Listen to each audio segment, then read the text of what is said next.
So the sacral chakra is concerned with the pleasures of life. It's concerned with the vital functions of excretion.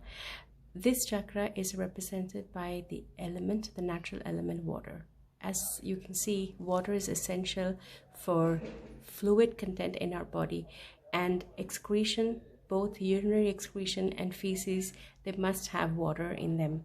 In the same way, for procreation, without fluid, you cannot have semen, because the sperm, they need semen to move, and you cannot have, the woman cannot have the release of ovum without the fluid in which it can be transported, that is the pelvic fluid. So that is why this is extremely important.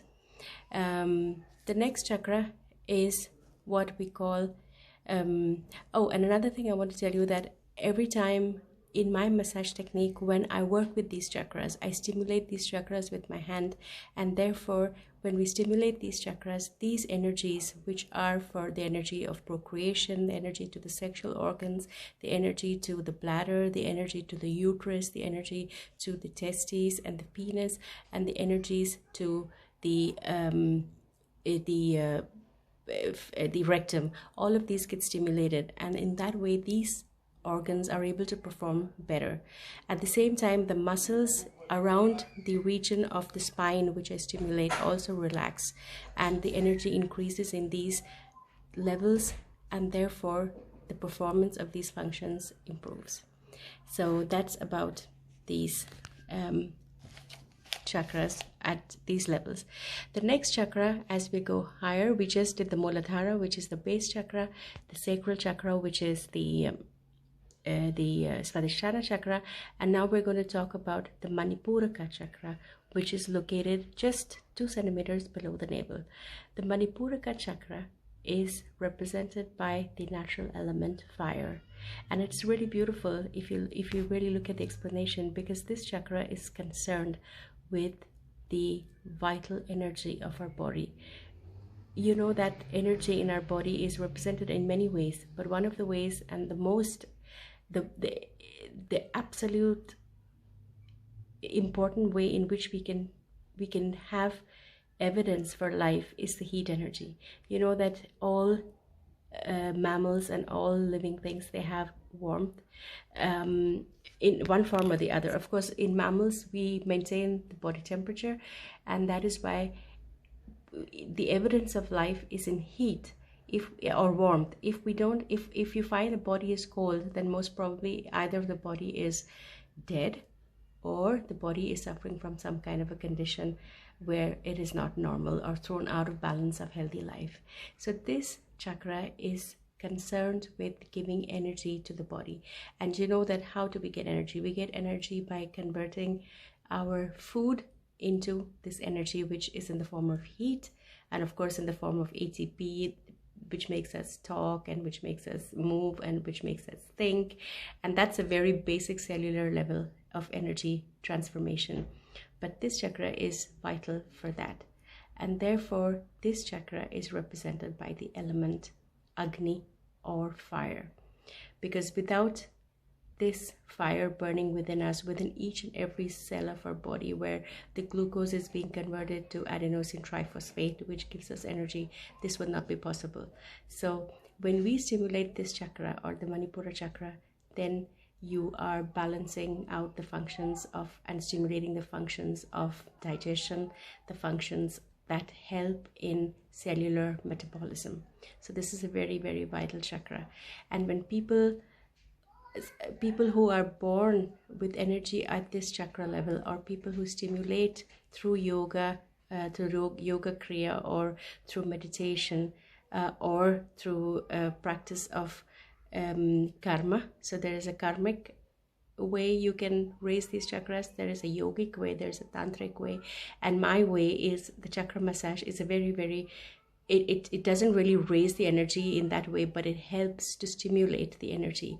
So you must understand, my chakra is not a miracle chakra, but because it stimulates the energy in these different chakras, it kind of improves the general function of your body. So people who are born with their energy level or are able to raise their energy level up to the Manipura chakra are often the people who are good healers. because they have this capacity to give their energy, which is a very healing energy, which helps to stimulate the right cellular metabolic functions in the body. So this is a very spiritual way of thinking, and it might sound like gibberish to you, so you don't have to think about it, but there is a meaning to it on a more spiritual level, but you don't have to think about it if you don't want to.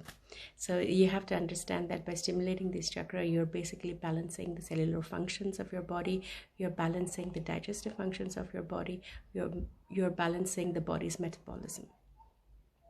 Good. So the next chakra is the Vishuddhi chakra, which is located at the pit of your throat, just below the thyroid gland, and actually it is also stimulating the functions of the thyroid gland, one of which is also metabolism.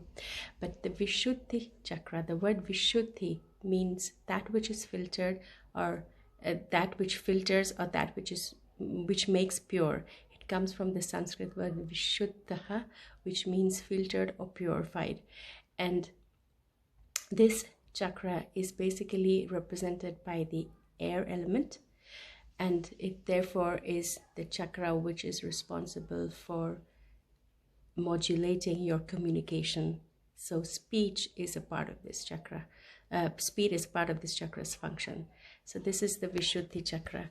And when this chakra is stimulated, a person's ability to coordinate the brain and the tongue and the sound from the sound box, as well as the expressions that go with speech, because speech is just not sound and talk. Speech is also can be through actions and through, body language. So all of this is a form of communication that is all centered here in this chakra. So it is a higher form of energy. It's not all animals that can communicate as well as humans, or what we consider as humans to be a higher level. So when you communicate better, you have a better chance of survival, because you're able to ask for or interpret things in a better way and put forth and share. So this chakra is an important chakra to stimulate, and in order to stimulate this chakra, I stimulate the back of this, the base of the neck.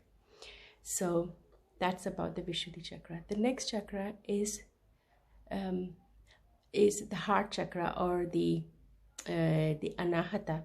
This chakra is located at the center of your chest. It's the place where your rib cage meets in the center, at the manubrium sternum, if you want to know the anatomical situation.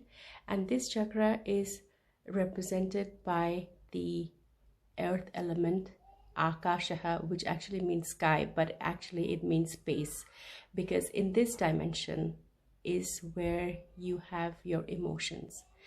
Higher emotions like love, empathy, kindness, sympathy, all of these are in this chakra. So by stimulating this chakra, you are actually improving a person's ability to emote. And this is really important. I mean, don't take it lightly, folks, because it doesn't mean that you're stimulating or giving love, or you are also doing that. You are healing a person's emotional self, which is a very, very special. Love is a very special emotion, and of course we know that love is now we know that love is being controlled by a hormone called oxytocin, which is released by the posterior pituitary. But actually love is also a state, a dimension of emotion that we haven't completely understood, but which actually guides us through a lot of things. And when I say love, it means in higher form, it means love for people, it means love for nature, it means love as an emotion towards an object, or love as an emotion towards something. But love is also that which can be described in the form of very basic lust, which can be lust for food, or lust for something which gives you pleasure. So love has a lot of dimensions. Love has a lot of shades, but love is a dimension that we haven't completely understood, although every one of us feels love in one form or another. And it's really very important to understand that in some individuals, in some problems, psychological diseases, this very, very, very vital and nourishing emotion can be lost, because some people, who are autistic, and some children who haven't had have not experienced love from their parents, or love from especially from the mother's bonding, often suffer from psychological conditions which what we call as psychopaths or psychopathology. So by stimulating this chakra through massage, I try to increase the energy for these functions and balance out your emotional functions.